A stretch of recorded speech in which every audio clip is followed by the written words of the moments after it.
जय हिंद दोस्तों, मेरा नाम है अनिरुद्ध और मैं आप सभी का वेलकम करता हूं इंडिया डिकोडेड पर। दोस्तों, वेस्ट एशिया में चल रही टेंशन्स के बीच में आई एम वेरी श्योर कि आपको क्रूड ऑयल और एलपीजी को लेकर तो सभी आंकड़े अभी तक मालूम पड़ चुके होंगे। फिर भले वो आंकड़े हों कि कितना हम लोग कंज्यूम करते हैं, कितना बाहर से मंगवाते हैं, कितना घर पे बनाते हैं, वगैरह वगैरह। लेकिन दोस्तों, एक एनर्जी रिसोर्स जिसके बारे में अभी तक बातचीत नहीं हो रही थी, दैट इज एलएनजी। मैं बात कर रहा हूँ लिक्विफाइड नेचुरल गैस की। और यहां पर दोस्तों बातचीत होना बहुत ही जरूरी और अनिवार्य है, बिकॉज अनलाइक क्रूड ऑयल जिसके हमारे पास कम से कम स्ट्रेटेजिक रिजर्व्स अवेलेबल हैं, एलएनजी के केस में जो एलएनजी के स्टोरेज यूनिट्स अवेलेबल हैं वो है तो सही, लेकिन उनकी संख्या हमारी डिमांड के अनुसार बहुत ही कम देखने को मिलती है। आप लोग यहाँ पे देख सकते हैं, इसको लेकर अब दोस्तों चर्चा होना शुरू हो चुकी है कि ईरान और वेस्ट एशिया में चल रही जो क्राइसिस है, इसका जो इम्पैक्ट है ये एलएनजी के रूप में इंडिया के ऊपर बहुत ही बड़े तरीके से पड़ सकता है। लेकिन दोस्तों, द गुड थिंग इज कि इस चीज को लेकर ऑलरेडी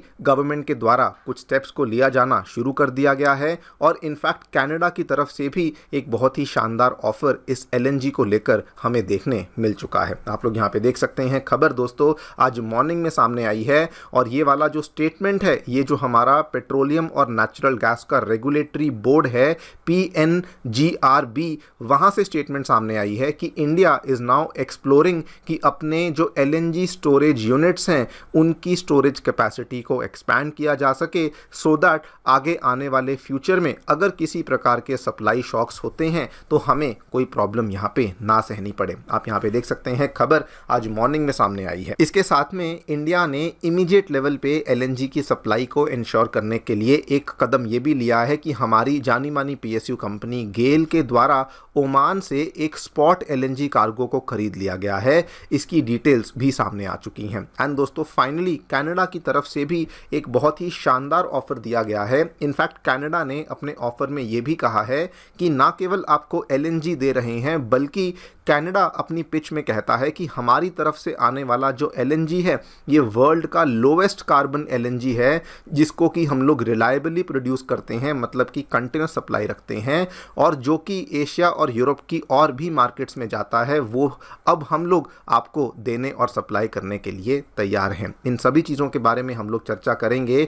क्यों दोस्तों कहा जा रहा है कि एलएनजी की जो शॉर्टेज का इशू है ये ऑयल से भी ज़्यादा बड़ा हो सकता है, वो भी हम लोग समझेंगे। एंड साथ में what is the Indian government doing, कहाँ कहाँ पे हमारे स्ट्रेटेजिक यूनिट्स लोकेटेड हैं, उनके बारे में जानकारी भी हासिल करेंगे। एंड फाइनली कनाडा का क्या ऑफर है, इसको भी समझेंगे। आइए शुरू करते हैं मेरे साथ। मेरा नाम है अनिरुद्ध। यदि आप लोग हमें फॉलो करना चाहते हैं तो दिए गए टेलीग्राम और व्हाट्सएप चैनल के माध्यम से ऐसा कर सकते हैं। अगर आपको हमारा कंटेंट पसंद आता है तो दिए गए QR कोड के माध्यम से हमें कंट्रीब्यूट भी कर सकते हैं। All right, directly coming to the news, क्या देखने मिला है दोस्तों। अभी तक हमारी जितनी भी डिस्कशन है वेस्ट एशिया में टेंशन्स को चल रही को, हमारा मेनली फोकस क्रूड ऑयल और एलपीजी के ऊपर रहा है। लेकिन असल में रिपोर्ट्स ये बताती हैं कि जो ज़्यादा बड़ी वल्नरेबिलिटी है वो यहाँ पे लिक्विफाइड नेचुरल गैस यानी कि एलएनजी की बन सकती है। ऐसा क्यों कहा जा रहा है, इसको समझ लेते हैं। देखिए, क्रूड ऑयल के मामले में हम ये अच्छे से जानते हैं कि इंडिया अगर 100 यूनिट ऑफ क्रूड ऑयल्स की डिमांड रखता है तो उसमें से जो हमारा इंपोर्ट के ऊपर डिपेंडेंस है वो मिनिमम 85 यूनिट्स हम लोग बाहर से मंगवाते हैं।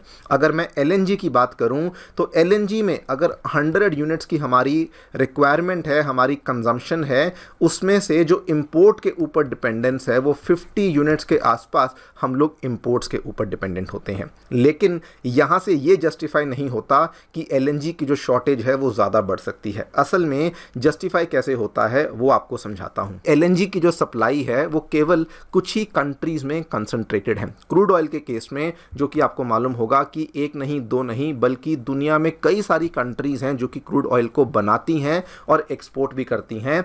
अनलाइक क्रूड ऑयल, एलएनजी की जो सप्लाई है उसको केवल कुछ ही कंट्रीज के द्वारा बनाया जाता है और बहुत ही कम कंट्रीज के द्वारा एक्सपोर्ट किया जाता है। मेजर सप्लायर्स की बात करूं तो कतर है, ऑस्ट्रेलिया है, यूएसए है और रशिया जैसी कंट्रीज देखने को मिलती हैं। पहली प्रॉब्लम तो यहीं पे आ जाती है। दूसरी प्रॉब्लम कहाँ आती है कि इंडिया का जो अभी तक historically one of the largest supplier था वो कतर बना हुआ था, और यहीं पर दो बड़ी प्रॉब्लम्स खड़ी हो जाती हैं। नंबर वन, कतर से आने वाली जितनी भी सप्लाई है वो स्ट्रेट ऑफ हॉर्मुज के रास्ते से आती थी।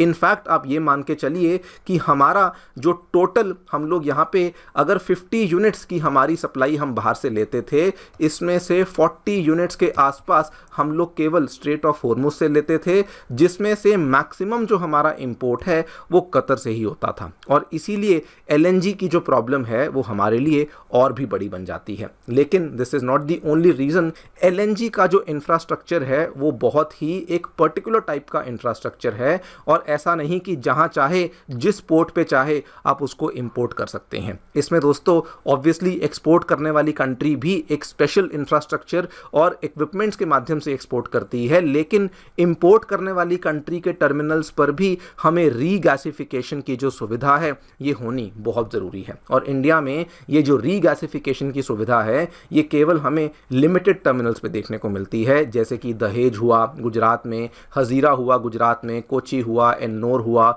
धामरा हुआ ओडिशा में। बिकॉज ऑफ दिस कंस्ट्रेंट ये नहीं पॉसिबल कि इंडिया चाहे जहां से भी एलएनजी को ले ले, लेकिन इंडिया चाहे जहां पर भी उस एलएनजी को अनलोड करवा ले, ये चीज़ यहाँ पे पॉसिबल नहीं है। और number 3 and the most important factor दोस्तों, एलएनजी की जो शॉर्टेज है वो बहुत ही क्विकली हिट करना शुरू कर देती है सेक्टर्स को, फिर भले वो फर्टिलाइजर प्रोडक्शन हो, इलेक्ट्रिसिटी जनरेशन हो, सिटी गैस नेटवर्क हो, पेट्रोकेमिकल्स हो, इंडस्ट्रियल मैन्युफैक्चरिंग हो। ये शॉर्टेज ऑलरेडी हिट करना शुरू कर चुकी है। इसका मैं आपको उदाहरण भी दे देता हूं। आज से एक हफ्ता पुरानी खबर देखिए, हमारी जानी मानी पीएसयू कंपनी गेल ने उसी वक्त बोल दिया था कि अगर ये प्रॉब्लम ऐसे ही चलती रही तो हम लोग अपने गैस कस्टमर्स को जो गैस की सप्लाई है वो कट करना शुरू कर देंगे। बिकॉज बहुत सारी जो कंपनियां थी वो यहाँ पे गैस का जो इंपोर्ट था वो उनको नहीं मिल रहा था, तो गेल ने कहा कि हम लोग आगे चल करके गैस की सप्लाई को नहीं दे पाएंगे। आप यहाँ पे देख भी सकते हैं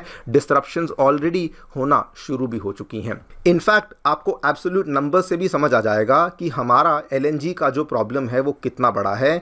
इंडिया में जो टोटल नेचुरल गैस की कंजम्पशन है वो approximately 189 million standard cubic metres per day के हिसाब से है, जिसमें से 97.5 जो क्यूबिक मीटर्स है मिलियन टर्म्स में उसको तो डोमेस्टिकली बनाते हैं, लेकिन रिमेनिंग को हम लोग बाहर से लेते थे, जिसमें से already 47 million standard cubic metres per day का जो सप्लाई है वो ऑलरेडी अफेक्ट होना शुरू हो चुका है due to conditions called as force majeure. Force majeure ऐसे कंडीशंस होते हैं जिस केस में जिस कंपनी ने कॉन्ट्रैक्ट किया होता है वो कॉन्ट्रैक्ट को ऑनर करने से इनकार कर देती है, बिकॉज ऐसे सर्कमस्टांसेस आ जाते हैं जो कि कंपनी ने कभी सोचे भी नहीं थे, जिस वजह से उनको ये वाली जो डील्स हैं वो आगे रोकनी ही पड़ती हैं। तो आप लोग समझ सकते हैं कि एलएनजी जो है वो बहुत सारे फैक्टर्स के ऊपर डिपेंड करती है, और अनलाइक ऑयल एलएनजी का ना तो इंपोर्ट आसान है, अनलाइक ऑयल ना तो एलएनजी को हम लोग मल्टीपल कंट्री से मंगवा सकते हैं, एंड अनलाइक ऑयल एलएनजी को हम लोग केवल कुछ ही रास्तों के माध्यम से ही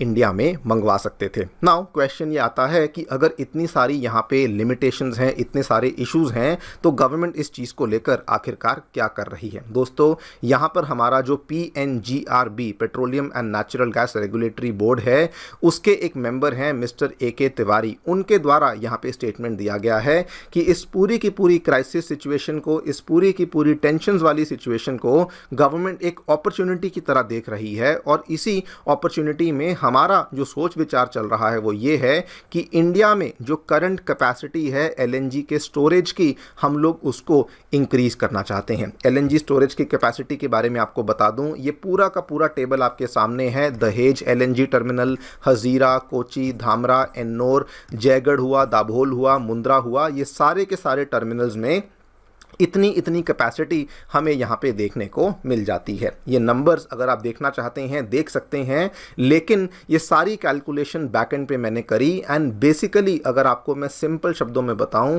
तो कुल मिला के इंडिया की जो टोटल यहाँ पे गैस डिमांड है उसमें हमारा जो स्टोरेज कैपेसिटी है वो असल में कम नहीं बल्कि बहुत ही ज़्यादा कम देखने को मिलती है।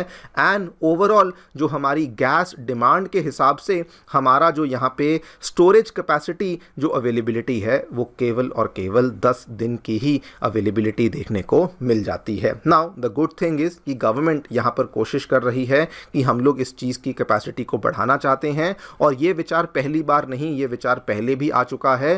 And now since the situation जो है वो टोटली आउट ऑफ कंट्रोल यहाँ पे ऑलमोस्ट हो चुकी है, इस वजह से there is a good possibility कि ये वाले जो LNG टर्मिनल्स में स्टोरेज की कैपेसिटी है इसको डेफिनेटली बढ़ाया जाएगा। इसके साथ में इंडियन गवर्नमेंट के द्वारा इम्प्रॉम्प्टू और इमीडिएट बेसिस पे, स्पॉट बेसिस पे ओमान से LNG कार्गो को खरीद लिया गया है। ये वाली खबर 2 दिन पहले सामने आई थी, और यहाँ पर आपको ये भी बता दूं कि जो LNG कार्गो हमने ओमान से खरीदा है, द गुड थिंग इज़ कि इसमें बहुत ज़्यादा एक्स्ट्रा पैसा नहीं देना पड़ा है। गेल ने केवल इतना बताया है कि 17 से $20 पर मिलियन ब्रिटिश थर्मल यूनिट्स के हिसाब से इस गैस को परचेज किया गया है, विच अगेन मीन्स कि हमने कोई बहुत ज़्यादा प्रीमियम यहाँ पे नहीं किया है। इसी बीच दोस्तों इंडिया ने ये भी बोल दिया है कि अगर ज़रूरत आन पड़ी तो हम लोग रशिया से LNG को भी खरीदना शुरू कर सकते हैं। आपको बता दूं इंडिया रशिया से मेनली क्रूड ऑयल लेता है, LNG हम लोग नहीं लेते, बिकॉज वहाँ से आने की जो ट्रांसपोर्टेशन कॉस्ट है वो बहुत ज़्यादा बढ़ जाती है। लेकिन द गवर्नमेंट है सेड कि अगर हमें ज़रूरत पड़ी तो हम लोग रशिया से LNG को भी खरीदने के लिए ओपन है। इसी बीच में कनाडा के द्वारा भी एक शानदार ऑफर इंडिया को दिया गया है, और कनाडा ने अपने ऑफर में 2 इंटरेस्टिंग बातों को कहा है। कनाडा ने एक बात तो ये कही कि देखिए, एक तो हमारी जो गैस है वो वर्ल्ड की lowest carbon liquefied natural gas है, जो बात बिल्कुल सही है। आप कहीं पर भी जाकर के देख लीजिए, कनाडा की जो LNG है वो as compare to other countries LNG काफ़ी ज़्यादा एनवायरमेंटली सस्टेनेबल और क्लीनर मानी जाती है, तो ये चीज़ डेफिनेटली अच्छी बात है। दूसरी बात, कनाडा ने ये भी कहा कि हमारी LNG ऑलरेडी दूसरी एशियन मार्केट्स में और यूरोपियन मार्केट्स में जाती है, तो हमें आपके पास LNG पहुंचाने में कोई भी प्रॉब्लम नहीं होगी। नाउ क्या ये ऑफ़र इंडिया के लिए अच्छा है? तो येस, इंडिया के लिए ऑफ़र अच्छा है, बिकॉज अभी तक अगर आप देखें तो हमारी जो LNG की डिपेंडेंस थी वो मेनली गल्फ कंट्रीज़ पे बनी हुई थी, तो उस हिसाब से हम लोग यहाँ पे डाइवर्सिफाई कर पाएंगे। एंड द फैक्ट कि कनाडा की LNG लोएस्ट कार्बन LNG है, उससे हम लोग हमारी क्लाइमेट कमिटमेंट्स को भी पूरा कर पाएंगे। एग्जैक्टली क्या हम लोग ये ऑफर लेते हैं नहीं लेते हैं वो तो वक्त ही बताएगा, लेकिन overall it is again a good thing कि इंडिया अपनी इस पर्टिकुलर शॉर्टकमिंग को एक्नॉलेज कर रही है, एड्रेस कर रही है, और अब इसको भी सॉल्व करने के लिए स्टेप्स को लिया जा रहा है। आप लोग जो भी सोचते हैं हमें बताएं कमेंट सेक्शन में। Thank you so much for listening, stay tuned and